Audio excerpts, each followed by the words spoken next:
Ladies and gentlemen, I want to start today with a story. A few years ago, I worked with a leader brilliant, driven, articulate but incredibly toxic. The kind of person who could make you feel small just by walking into the room. Every meeting felt like a performance. Every idea had to be theirs. Every mistake was someone else's fault.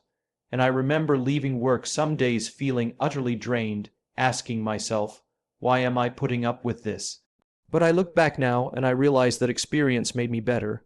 It sharpened my values, it clarified who I wanted to be, it taught me boundaries, and it revealed the kind of leader I would never, ever become. What if they're showing us through contrast what matters most to us? Let's be clear. I'm not saying we should tolerate abuse or stay in unhealthy environments. Boundaries are essential. Walking away is sometimes the bravest thing we can do. But before we walk away, there's often a moment, a spark, where we can choose to learn. When we encounter people who manipulate, blame, or belittle, they invite us into a decision. Will we stoop to their level or rise above it? Will we mimic their behavior or model something better? Will we let them define our worth, or will we define it for ourselves? Toxic people, whether they mean to or not, reveal the gaps in our character and our leadership. Do we have the courage to speak truth with grace? Do we have the strength to hold boundaries without burning bridges? Do we have the humility to ask, what is this situation trying to teach me? Great leaders are not forged in comfort. They're shaped in the fire of tension and complexity. The Navy SEALs don't train in spas. They train in chaos. And we truly grow, not just through good mentors, but sometimes through bad examples. Toxic people can actually help us define our why by challenging it. They make us clarify what we stand for, what we'll tolerate, and how we'll lead when it's our turn to influence others. So the next time you find yourself face to face with someone who drains your energy, triggers your insecurity, or seems to take joy in pushing your buttons, ask yourself, what is this trying to teach me? Because the truth is, even the worst people can bring out the best in us if we choose to respond, not react. That's how we grow, not in spite of the toxic people, but because of them. I want to start with a simple truth. Growth doesn't always come wrapped in encouragement and positivity. Sometimes it's disguised in conflict, discomfort, and adversity. A few years ago, I worked with someone who, by all definitions, was toxic. They were smart, persuasive, and ambitious, but they led with fear. Their communication was laced with sarcasm, their compliments were manipulative, and their need to control made collaboration nearly impossible. At first, I saw it as a burden. Every interaction left me second, guessing myself, questioning my competence. I found myself working longer hours just to avoid criticism, constantly walking on eggshells. And yet, oddly enough, when I look back on that experience, I realize it taught me more about leadership than any textbook or training program ever could. What I came to understand is that toxic people offer something unexpected, a contrast. They help us identify what we value by showing us what we reject. It's a form of reverse mentorship. By being around behaviors that felt wrong, unhealthy, and demoralizing, I became crystal clear about the kind of leader I wanted to be. I became intentional about listening, about giving credit, about fostering trust, not because I was told to, but because I had felt the absence of it. This is what I mean when I say toxic people can help us grow. Not because they're good for us in a traditional sense, but because they create the friction that reveals who we are. Friction isn't the enemy of progress. In fact, it's often the source of it. Just as muscles only grow through resistance, our character only strengthens through challenge. And toxic people, though difficult, provide plenty of resistance. But we don't often see it that way in the moment. In the moment, we're frustrated, we vent, we fantasize about quitting or telling them exactly what we think.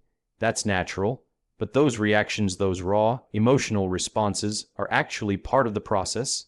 They show us where our boundaries lie. They highlight where our values are being compromised. And when we pause to reflect rather than just react, we begin to transform that pain into purpose. I'm not advocating that we put ourselves in harm's way or tolerate abusive behavior. That's not growth, that's martyrdom. What I am saying is that before we walk away, before we shut down, we have an opportunity to extract meaning. Toxicity is like fire. Left unchecked, it burns. But fire, when contained and understood, can forge steel. That leader I worked under, they were the reason I began reading about servant leadership. They were the reason I started mentoring others differently. They were the reason I doubled down on empathy. So in a strange way, they helped me grow, not because they inspired me, but because they pushed me to define what I stood for. And that, I believe, is the hidden gift in every toxic encounter, a moment of decision to be changed for the worse or refined for the better. There's something important we often forget. Not everyone who challenges us is our enemy. Sometimes the greatest lessons come wrapped in the most uncomfortable packages. Toxic people force us to confront parts of ourselves we might otherwise ignore. They press on our insecurities, test our patience, and disrupt our peace. And while it's tempting to view them as obstacles, there's a deeper truth here: they serve as mirrors. I've learned that every difficult interaction holds a reflection. When someone disrespects us, it highlights our need to set clearer boundaries. When someone consistently manipulates or undermines us, it forces us to examine how firmly we stand in our own values. Toxic people provoke reactions in us not because they're right, but because they touch something raw. They push us into spaces where we have to choose. Do I react from emotion or respond from principle? One of the most powerful shifts in mindset is this. Instead of asking, "Why are they like this?" we ask, "What is this showing me about me?" That's not about blaming ourselves. It's about growth. It's about looking inward when the world around us feels chaotic. If I keep feeling triggered, if I keep feeling powerless in someone's presence, that tells me there's something internal that needs attention, maybe a fear I haven't addressed or a boundary I've never enforced. It's easy to feel like the victim around toxic people, but true leadership begins when we take ownership, not of their behavior, but of our response to it. We can't control what others do, but we can always choose how we show up. And that choice, that decision to respond with clarity, composure, and conviction is where growth begins. Toxic people test our leadership in ways that supportive people never will. It's easy to be kind when everyone is kind to you. It's much harder and far more meaningful to stay kind when someone is trying to pull you down. We become stronger not by avoiding toxic people altogether, but by learning how to remain ourselves in the presence of them. That's resilience, that's integrity, that's character. Every time you stay grounded instead of lashing out, every time you speak truth instead of staying silent, every time you walk away with your values intact, you're growing. You're building muscles of maturity and self-awareness, and over time, those muscles shape how you lead, how you love, and how you live. I've come to see toxic people not just as tests, but as training. They're not here to derail us. They're here to refine us if we let them. That's what happens when we stop resisting the lesson and start receiving it. And the irony is, the very people who cause us the most pain can be the ones who unlock the most progress, not because they mean well, but because they force us to define who we are when it's hardest. One of the most profound truths about growth is that it often begins the moment we are forced to decide who we will not be. When you're in the presence of someone who constantly gossips, manipulates, or belittles others, something inside you starts to stir. You start to feel the dissonance, the space between who they are and who you want to be. And that tension, uncomfortable as it is, becomes a catalyst.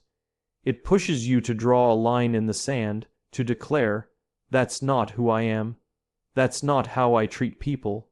That's not how I lead." Toxic people can't fake authenticity. They may wear masks, but over time their behavior reveals their character.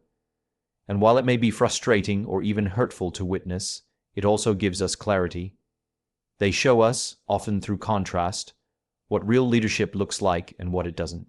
They remind us that respect isn't just a buzzword, it's a behavior, that listening isn't about waiting to speak, it's about making space for others, that influence isn't about control, it's about trust.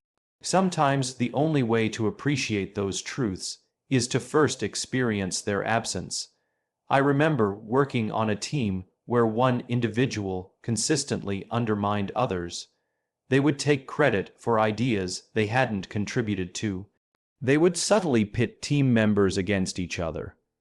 At first, I stayed quiet, trying to stay focused on my own work, hoping things would settle down, but they didn't. The environment became more toxic, and the morale started to dip. That's when I realized something important. Silence in the face of toxicity is complicity. Growth doesn't just mean understanding our values. It means having the courage to act on them even when it's uncomfortable. So I began doing something simple but powerful. I started encouraging people publicly. I gave credit where it was due. I made space in meetings for quieter voices. And slowly, I saw a shift not necessarily in the toxic person, but in the culture.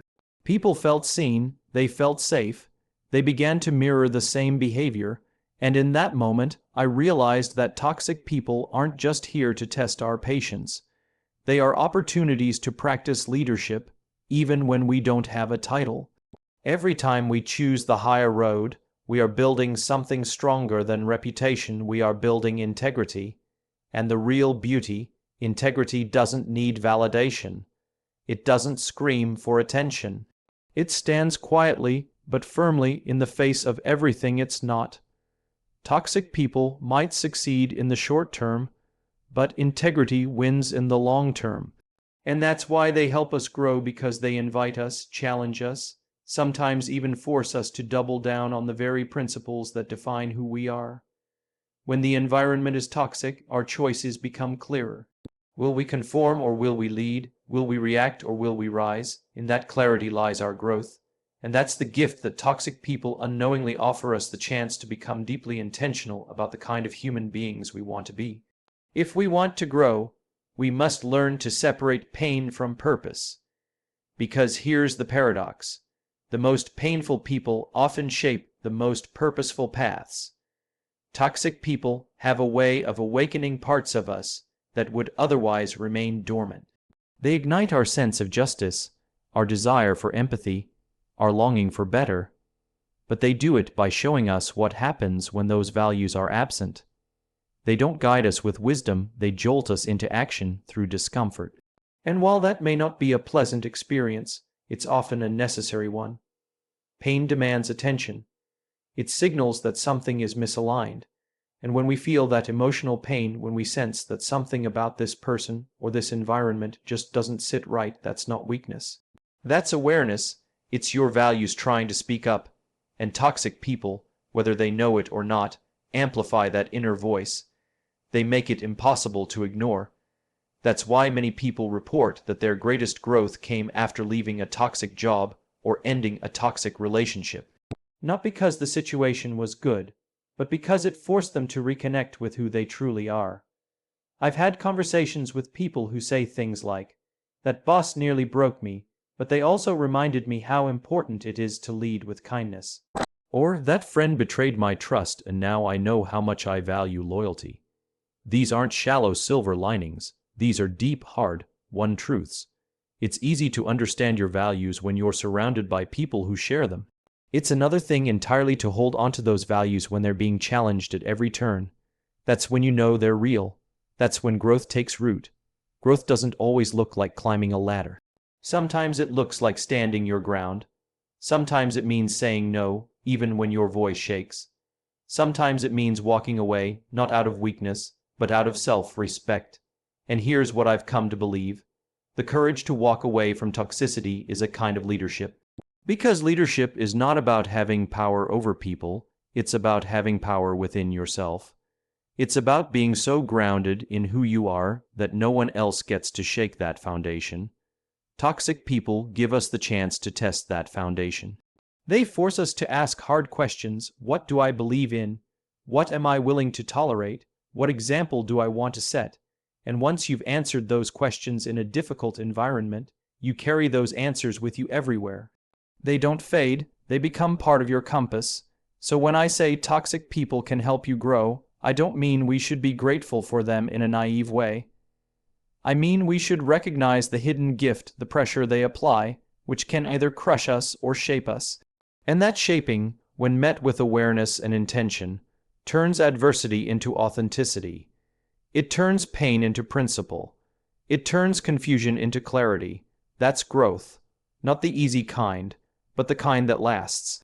Let's take a moment to talk about boundaries, one of the most important lessons toxic people can teach us. When we first encounter toxicity, our natural response might be to try harder, to please more, to fix the situation. We might push ourselves to accommodate, to be more patient, more understanding. But toxic people rarely respond to kindness with kindness. Instead, they often take advantage of our good intentions, and that's where boundaries become critical. Boundaries are not walls. They're not about shutting people out. They're about defining what is acceptable and what isn't. They're about protecting your energy, your values, and your peace of mind. Toxic people test those boundaries relentlessly. They push, they provoke, they manipulate, and if we haven't learned to set boundaries firmly and clearly, we risk losing ourselves. But here's the powerful truth: setting boundaries is itself an act of growth. It's a declaration that you matter, that your time and emotional well-being are valuable. And here's the irony: many of us think setting boundaries is selfish, but it's actually the opposite. Boundaries allow us to show up fully for the people and causes that matter most. They create space for healthy relationships, creativity, and productivity. Toxic people unintentionally force us to learn this lesson. They challenge us to find our voice and to use it even when it's uncomfortable. I've seen this play out in many leadership journeys.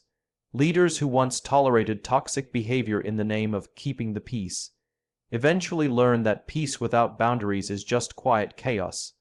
When they set clear expectations and enforce them consistently, the culture changes. People feel safer, trust grows, and ironically, some toxic people either improve or move on because clear boundaries are like a spotlight that exposes who is truly committed to positive change. So toxicity, while painful, can be a teacher. It pushes us out of complacency. It forces us to articulate what we will and won't accept. And it demands courage, the courage to say no, to stand firm, and to protect our well-being. Those are essential skills not just for survival, but for leadership and personal growth. What toxic people highlight most clearly is this: growth requires boundaries. Without them, we drift. Without them, we lose sight of who we are. Toxic people make us aware of that gap, and in that awareness lies the opportunity to grow into stronger, wiser, and more authentic versions of ourselves. Ultimately, the question isn't whether toxic people will come into your life, they will. The question is how you choose to engage with them. Every encounter with toxicity is a crossroads, a moment where you decide the story you want to tell about yourself. Will you let it define you? Will you let it diminish you? Or will you let it refine you? The power lies in the response. Toxic people can pull you into chaos, or they can push you into clarity. They can drain your energy, or they can fuel your resilience. They can force you to shrink, or they can invite you to expand. And that choice, that moment of agency, is the essence of growth. I believe that every difficult relationship, every toxic encounter, is an unspoken challenge to leadership, your leadership. Because true leadership isn't about the absence of conflict. It's about navigating conflict with integrity. It's about holding space for difficult conversations without losing your sense of self. It's about being strong enough to be kind, clear enough to be firm, and humble enough to learn even when it hurts. When we embrace that perspective, toxic people stop being just a source of frustration and become a catalyst for transformation. They force us to refine our values, to strengthen our boundaries, to deepen our empathy, and to rise into the leaders we aspire to be. So the next time you face toxicity, pause, take a breath, ask yourself, what is this trying to teach me? Because if you look closely, you'll find that toxic people can actually help you grow, not in spite of their toxicity, but because of it. Growth doesn't come from comfort zones. It comes from the moments that test us, stretch us, and sometimes break us open. And if we lean into those moments with courage and curiosity, We won't just survive toxicity, we'll transcend it. Thank you.